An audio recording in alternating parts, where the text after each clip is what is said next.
마태복음 10장 1절에서부터 12제자가 소개됩니다. 여기 8장 14절부터 17절까지는 제자들이 다 세워지기 전인데 베드로가 동생 안드레와 야고보와 요한이 지금 예수님을 따르는 제자들이 되어 있었습니다. 근데 예수님이 베드로에게 나를 따르라, 내가 너희로 사람 낚는 어부가 되게 하리라 하셨기 때문에 아내와 자녀들 또 그 집에 생업이 어부였기 때문에 동생 안드레 두 가정이 배 한 척 가지고 갈릴리 바다에서 고기 잡이로 생계를 이어갔었는데 그거 다 버리고 예수님을 따라 나섰습니다. 그리고 베드로의 아내의 이름이 큰골디아입니다. 처음 들을 거예요. 큰골디아. 그 큰골디아라고 하는 이름의 아내가 베드로에게는 자녀들이 몇 있었습니다. 아내와 자녀들이 어떻게 생활해야 할 것인지 가장이 예수님 따라가 버렸기 때문에 그래서 여러 가지로 어려운 중에 그 큰골디아라고 하는 베드로의 아내가 친정 어머니를 모셔와서 아이들을 보살피며 집을 지키게 하시고 자기가 생활 일선에 나설 수밖에 없었습니다. 그런데 이 노인이 딸내집에 사위 자리를 메워주기 위하여 오셨다가 그만 아이들을 보살피고 집안 살림 사는데 병이 났습니다. 열병이 걸렸어요. 호열자 같은 열병이 걸려가지고 온몸이 불덩어리 같고 아픕니다. 그리고 동네에 소문나기를 베드로의 장모가 그 딸네 집에 와서 도우시다가 돌아가시게 생겼다고 하는 소문이 퍼졌는데 예수님이 이 베드로와 안드레, 야고보, 요한을 데리고 거기 베드로의 집을 가시자고 하셔가지고 가셨어요. 그 왜 가셨을까? 이제부터 잘 들으세요. 오늘 제목이 베드로 장모의 역할과 구원이라는 제목입니다. 베드로의 장모가 예수님이 신경 쓰실 수밖에 없는 역할을 하고 있었다는 것입니다. 그 집의 가장이고 생계를 해결해야 할 베드로를 예수님이 수제자로 쓰시기 위해 데려가셨기 때문에 베드로가 나간 자리를 친정 어머니를 모셔와서 이제 이 딸은 나가서 고기 장사하고 엄마는 손자 손녀들을 보살피며 집안 살림을 사시고 그렇게 하셨기 때문에 예수님에게도 직간접의 책임이 있다고 생각하신 것 같아요. 그러니까는 그 일로 인하여 노인이 열병으로 죽어가고 있다. 그 집에 가셨어요. 그 베드로와 안드레, 야고보, 요한 같이 갔습니다. 아마 바돌로메라고 하는 사람도 갔을 거예요. 그래 갔는데 그 예수님께서 베드로의 장모 옆에 앉으시더니 기도하시고 그 손을 이렇게 만져주시니까 열병이 싹, 여기 말로 하면 떠나버리고 열병이 사라졌다 이게요. 그리고 그 장모가 언제 앓던 사람이냐 할 정도로 뿔떡 일어났습니다. 그리고 모처럼 사위가 이제 그 사돈되는 안드레하고 또 다른 제자들과 예수님을 모셔온 데 대하여 또 자기 병을 고침 받은 데 대하여 너무나 감사해서 그 노인이 우물가에 물 길러 갔어요. 거기 우물은 넓지도 않아요. 아마 한쪽이 한 45cm 네모나게 되어 있어요. 지금은 거기에 철조망을 하고 위에다가 일본말로 암이라고 그 방충망 같은 걸로 해서 아예 용접을 해서 막아놨어요. 굉장히 깊어요. 근데 내가 갔을 때는 철조망만 되어 있기 때문에 틈새가 있었어요. 나도 나쁜 짓을 했다고. 물이 얼마나 깊이 있는가 싶어서 요만한 돌 하나를 주워가지고 넣고 귀를 기울이고 들으니까 한참 있다가 퐁당 하는 거 보니까 굉장히 물이 깊이 고였나 봐요. 그런데 그 우물가에 가니까 물길로 오거든요. 저녁 때가 되면은. 동네 사람들이 이제 가정주부들이 저녁을 준비하기 위해서 물길로 와서 베드로의 장모가 열병으로 돌아가신다고 했는데 물증이 나서 물길로 가시러 왔다 이게. 그러니까 모두가 인사 겸 어떻게 건강이 그렇게 회복되셨는가 하고 물으니까 그 우리 사위가 선생님을 예수님을 모셔왔는데 그 예수님이 기도하시고 내 손을 만져주시니까 열이 싹 떠나고 깨끗이 났더라. 그것이 복음을 전하는 것이었습니다. 그러니까는 물길로 온 사람들의 집집에 환자가 있어요. 또 귀신 들려서 정신 혼란해진 이성 잃은 사람도 있고, 그리고는 이제 장모님이 물길로 가서 저녁을 준비해서 모두 예수님도 드시고 다 같이 저녁상을 물리게 됐을 때 그 집 마당에 동네 환자들은 다 모였습니다. 안고 오고 업고 오고 들것에 얹어 오기도 하고 또 붙들어 부축해서 걸어오기도 하고 그 베세다라고 하는 동네는 크지 않아요. 아마 한 82집이 살은 것 같아요. 82집이. 지금은 폐허가 되어 있습니다. 집이 하나도 없어요. 집터만 있어요. 그런데 거기 사는 사람들이 집집마다 있는 환자들을 다 데려온 거예요. 그 예수님께서 일일이 말씀으로 귀신을 쫓아내시고 기도로 모든 병을 다 고쳐주셨다. 여기서 우리가 깨달아야 할 것은 본문에도 인용됐지만은 이사야 53장 4절에 그는 실로 우리의 질고를 지고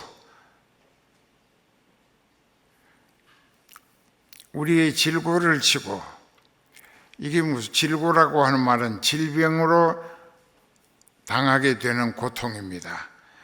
질병의 고통을 예수님이 짊어지고 가셨다 이게요. 그 다음에 보면 그가 상함은 우리의 죄악을 인함이고 그가 찔림은 못에 찔리고 창에 찔리고 가시에 찔리셨는데 우리의 허물을 인함이라. 그가 징계를 받음으로 우리와 하나님 사이가 화목할 수 있게 됐고 그가 그 예리한 칼날이 꽂힌 채찍에 매를 많이 맞으심으로 옷이 찢기고 피부가 찢기고 피를 많이 흘림으로 죽임 당하셨습니다. 그 우리가 쉽게 여러분들이 몹시 아플 때 그 이제 기도해 달라고 그 회개하고 믿음으로 기도하자. 그 회개하고 믿음으로 기도하면 어떤 병이든지 믿음 보시고 예수님은 다 고쳐 주셨습니다. 그 병이 낫게 된 것은 예수님의 몸이 채찍에 찢어지고 피를 흘려 주셨기 때문에 우리 병이 낫게 해 주신 것이다. 이게. 그 내가 건강하게 살고 있다고 하는 것은 예수님이 내 대신 가죽 채찍에 꽂힌 칼날에 여러 개의 칼날에 옷과 피부가 다 찢기고 뼈가 쓰러지고 그리고 피를 다 흘리셨기 때문이라. 그래서 아플 때마다 생각합니다. 즉 내가 무슨 염체로 건강 주셨을 때 주님께 헌신하지 못하고 봉사하지 못하고 또 말씀에 순종하며 성령에 이끌려 복종함으로 쓰임받아 주님의 은혜 보답하고 주님의 나라를 확장시키는 일에 무관심했다. 이게 참 염치 없는 게 사람이야. 그러니까 주님께 다시 내 아픈데 좀 고쳐달라고 하기가 참 힘이 들고 쉽게 기도할 수가 없다. 이게 염치가 없어. 그런데도 그 이사야 53장에 그 4절에 그는 실로 우리의 질고를 지고 우리의 슬픔을 당하였거늘 우리는 생각하기를 그는 하나님께 징벌을 받아서 매를 맞으며 고난을 당한다 했었다. 예수님이 십자가에 피 흘리고 죽임 당하신 것이 내 죄를 대신 벌받아 주신 것으로 믿어지기 전에는 우리도 몰랐다고요. 몰랐어요. 그래서 그가 상함은 우리의 허물을 인함이고 허물도 죄입니다. 그가 찔림은 우리의 죄악을 인함이라. 그가 징계를 받음으로 우리가 평화를 누리고 그가 채찍에 맞음으로 우리는 모든 병에서 나음을 얻었다. 그 어떤 사람은 계속 기도해 달랍니다. 봉사하는 일은 아무것도 없어요. 아무것도 없어요. 근데 나만 만나면 기도해 달라고 그래. 그 기도해 줘요. 그 주면 또 나아지는 거예요. 예수님이 사랑이시기 때문에. 근데 여기 있는 여러분, 각 가정에서 이 말씀을 온라인 예배로 듣고 있는 분들도 꼭 기억하세요. 사람이 인격이라고 하는 것은 의리가 있어야 되고 양심은 도덕성을 가지고 내가 누구에게 신세를 졌으면 그것을 그 사람에게 30배, 60배, 100배로 갚아야겠다는 그 인격이 하나님 마음에 드는 것입니다. 그런데 우리를 살리시는 이가 예수님이라고. 여기 진작 죽었을 걸 예수님이 살리심으로 지금 살아있는 사람들이 많다고. 그런데 우리는 다 양 같아서 그릇 행하여 각기 제갈 길로 가면서 온갖 죄악을 저질렀는데 여호와께서는 우리들의 죄악을 예수님께 담당시키셨도다. 자, 이것이 확실히 믿어지는 사람은 하나님이 택한 사람이 아닐까 싶습니다. 아무리 들어도 안 믿어지는 사람은 회개하지 않습니다. 죄갈 길을 계속 가는 거예요. 죄악을 일삼고 마귀와 짝해서 지옥길에 정신없이 빠져들어가고 있다 이거예요. 그래서 우리가 안타까운 거예요. 그 목자로 세움받았다고 하는 것은 예수님의 대속의 은혜 복음을 전하여 많은 사람들로 믿음을 가지고 회개해서 죄를 용서받고 성령을 받아 그 성령의 지시를 따라 순종함으로 이끌려 주님의 기뻐하시는 뜻을 이루어 드리는 일에 쓰임 받기를 힘쓰다가 끝까지 믿음으로 결실을 해서 하늘나라까지 데려와라. 그러면 내가 생명 부활로 나와 같이 영원히 살게 해주겠다. 그것이 복음이에요. 우리는 그 일을 위해서 애를 태운다고. 애가 타는 거야. 운다고. 그런데 베드로의 장모가 다 죽어 갈 때까지 예수님은 아시면서 기다리신 거예요. 우리가 이제 성경에 기록된 내용들을 하나님의 의도적 섭리라고 그래요. 신학적 용어로. 하나님의 의도적 섭리로 병이 오래 죽을 것 같다는 소문이 온 동네에 다 퍼지도록 기다리신 겁니다. 그리고 때가 돼서 그 베드로 형제와 야고보와 요한과 그 바돌로메를 데리고 가신 거예요. 그에 가셔가지고 병을 고치심으로 그 베드로의 장모만 살리자는 게 아니에요. 그 일로 인해서 그 동네를 복음으로 구원 얻게 만들자. 그래서 일어나서 우물가에 가게 되고 물길로 온 여인들에게 예수님이 고쳐주신 벅찬 소식을 전했을 때 집집마다 환자들이 다 예수님 계시는 베드로의 집으로 모여들 수밖에. 그래서 말씀으로 귀신을 쫓아내시고 기도로 모든 병을 다 고쳐주셨다. 그러니 그들이 예수님을 메시아로 그리스도로 알아보고 믿어질 수밖에 없도록 선교, 전도의 기폭제로 베드로의 장모가 쓰임받은 것입니다. 그럼 여기서 베드로의 장모의 역할이 뭐냐? 예수님이 수제자로 쓰시기 위해 데려가신 베드로의 자리를 대신해 주자고 딸의 집에 가서 수고하시는 장모님이에요.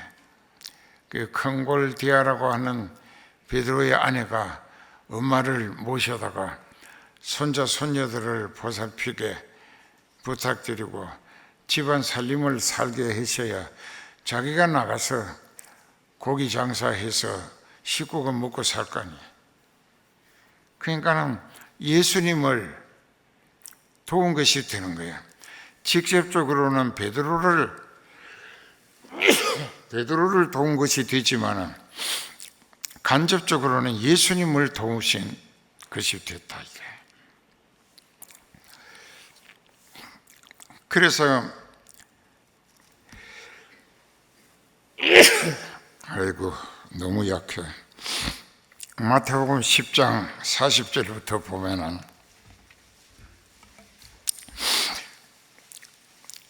(10장 1절부터) 12 제자를 성령으로 진리로 무장시켜서 둘씩 팀을 만들어 전도하도록 내보내신 거예요.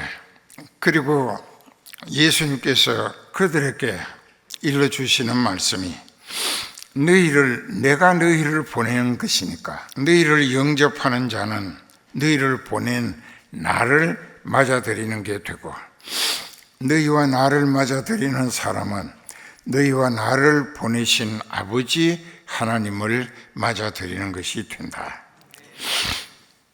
자, 그렇게 전제하시고 선지자라는 사람을, 선지자이기 때문에 내가 그분을 적극적으로 협조하면서 선지자 역할을 잘할 수 있도록 많은 도움을 아끼지 않았다면 그 사람이 선지자 역할을 잘해서 많은 영혼이 구원 얻었고 예수 그리스도의 나라가 크게 확장되어졌다고 하면 그 선지자가 도움받아서 많은 성과를 올렸기 때문에 도움 준 사람에게도 예수님이 거기에 합당한 상을 주신다 그 말이에요. 또 누구든지 제자된 이름으로, 즉 그리스도인이라는 신분으로 지극히 보잘것없는 사람 하나에게, 거지 같은 사람, 의지 없는 사람에게 배고프고 목말라 하기 때문에 물 한 그릇을 마음 먹고 대접했다 이게. 그랬으면 예수님이 하실 일을 그 사람이 대신했다 이게. 그래서 예수님은 그 사람에게 상을 잃지 않을 것이라고 말씀하셨어요. 이 말씀은 12제자가 둘씩 팀을 짜가지고 어느 동네에 집집마다 다니면서 그 영어로 하우스 투 하우스라고 해요. 축호 전도라고. 그러면 그 집에 들어가면서 이 집에 주님의 은혜로 평안이 임하기를 빕니다 하라 이게. 그 집에 마당에 서서 주인 계십니까 해가지고 문 열고 내다보면 우리는 이 집에 가장 유익하고 또 복된 소식을 전하러 왔다고 그 예수님을 애타게 전했는데 그 집에서 아이고 이리 올라오시고 방에 들어오시라고 영접했다 이게. 귀담아 듣고 믿겠다고 했다 이게. 그럼 그 집에 머물면서 그 집의 문제를 성령의 역사로 해결해 주고 그 체험을 통한 믿어지는 믿음으로 그 집의 사람들이 이웃 사람들을 전도해 오도록 해서 그 집을 전도의 거점으로 삼아라. 그리고 그 사람이 끼니가 됐을 때 자기들만 밥 먹고 외면하는 게 아니라 음식을 차려서 같이 먹자고 하거든 부담 갖지 말고 기도하고 축복 기도하고 먹어라. 일꾼이 저 먹을 것 대접받는 것은 마땅하니라.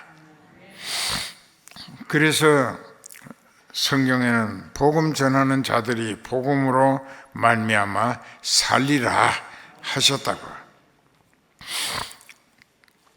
반대로 그 집에 문 열고 빨리 나가라고, 우리는 그런 거 필요 없고 우린 들을 생각도 없다고, 나가라고 개 쫓듯 내쫓았다 이게. 그러면 그 집 문 밖에서 문 입구에 서서 그 집을 향하여 그 집에서 묻은 옷의 먼지를 다리고 팔이고 몸에 있는 먼지를 다 털어버리라 이게. 그것은 왜 그러라? 훗날 심판날에 그것이 심판 기준이 되기 때문이라. 그렇게 하라고 하셨다고. 그러나 그 집에 먼지를 털고 심판날이 소돔이 너희보다 견디기 쉬울 것이다. 그러나 이후에라도 마음에 변화가 오거든 예수님을 믿어라 하라고 했다 이게. 그래서 선지자를 영접했다. 또 뿐만 아니라 마태복음 25장에 그 31절부터 보면은 인자가 자기 영광으로 모든 천사와 함께 재림할 때 자기 영광의 보좌에 앉을 것인데 모든 민족을 그 앞에 모아놓고 각각 분별하기를 목자가 양과 염소를 갈라놓는 것처럼 한다.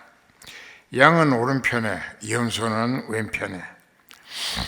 그때에 임금이 오른편에 있는 양들에게 이르기를 내 아버지께 복받을 자들이여, 창세로부터 너희를 위하여 예비된 하늘나라를 차지하라. 내가 줄일 때에 너희가 먹을 것을 주었고 목마를 때에 마시게 하였고 나그네 되었을 때에 맞이해 드렸고 벗었을 때에 옷을 입혀 주었고 병들었을 때에 돌보았고 옥에 갇혔을 때도 와 봤었다. 문안 왔었다. 이렇게 그 의인들이 생각할 때 우리는 그런 일 없다. 이게 주님이 언제 우리에게 그런 대접을 받으셨는가 하고, 우리가 예수님 목마르실 때 마시게 해드린 일도 없고 굶주리실 때 드실 걸 해드린 일도 없고 헐벗었을 때에 옷을 입혀드린 일도 없고 주님이 갈 곳 없어 떠돌아 다니실 때 우리 집에 쉬어가도록 모셔드린 일도 없었고 병원에 앓고 있을 때 문안 간 일도 없었고 또 옥에 갇혔을 때도 가변 일이 없었는데 어떻게 그런 말씀을 하시는가 하고 당황해한다. 이게 아니라고, 우린 그런 일 없다고. 그랬을 때 예수님이 하시는 말씀이 믿는 자 하나에게 한 것이 곧 내게 한 것이다. 왜? 그들이 진리를 깨닫고 회개해서 죄를 용서받고 성령을 받아 모시는 그 시간부터 그 사람들은 예수님과 한 몸이다. 이게 예수님은 머리가 되시고 그 사람들은 내 몸을 이루는 지체들이 됐기 때문이라. 예수님과 한 몸이라. 그러니까 자기 몸이다. 이게 여기서도 우리가 깨달아야 할 게 있어요. 그 이단들에게 휩쓸려 가지고 뭐 재산도 주고 뭐 직장도 그만두고 거기에만 휩쓸려 갔던 사람들이 다 어렵게 됐습니다. 이단이기 때문이에요. 악령에 사로잡힌 악령의 앞잡이를 도와줬기 때문에 악령과 함께 그 악령의 앞잡이와 함께 도와준 사람들도 형벌을 면치 못한다. 이게. 그러니까 하나님이 붙들어 쓰시고 함께 하시는 하나님의 사역자, 하나님의 사자는 하나님이 붙들고 데리고 다니며 쓰신다. 이게. 그 사람이 기도하면 즉시 응답하셔. 이보다 더 확실한 증거가 어디 있냐 이게. 근데 그런 사람들을 적극적으로 기도해주고 또 몸으로 봉사해주고 또 재정도 있으면 지원해주고 이렇게 해서 그 하나님께 붙들려서 쓰임받는 하나님의 사자가 더 많은 구령의 성과로 예수 그리스도의 나라를 크게 확장시켜 드릴 수 있게 하는 일에 적극적으로 참여하고 협력하라. 그래야 하면 너희에게 상이 있을 것이다. 베드로의 장모처럼 예수님께 섬김의 지혜를 발휘하자. 이렇게. 나도 어떤 모양으로든지 교회 봉사하고 기관에, 구역에, 또 목자에게, 선교에 적극적으로 참여해서 주님이 그 사람에게 관심을 가지시게 되고 적극적으로 알뜰히 보살핌으로 영생을 누릴 수 있게 하시는 믿음을 가꾸자. 이게 주여 부르고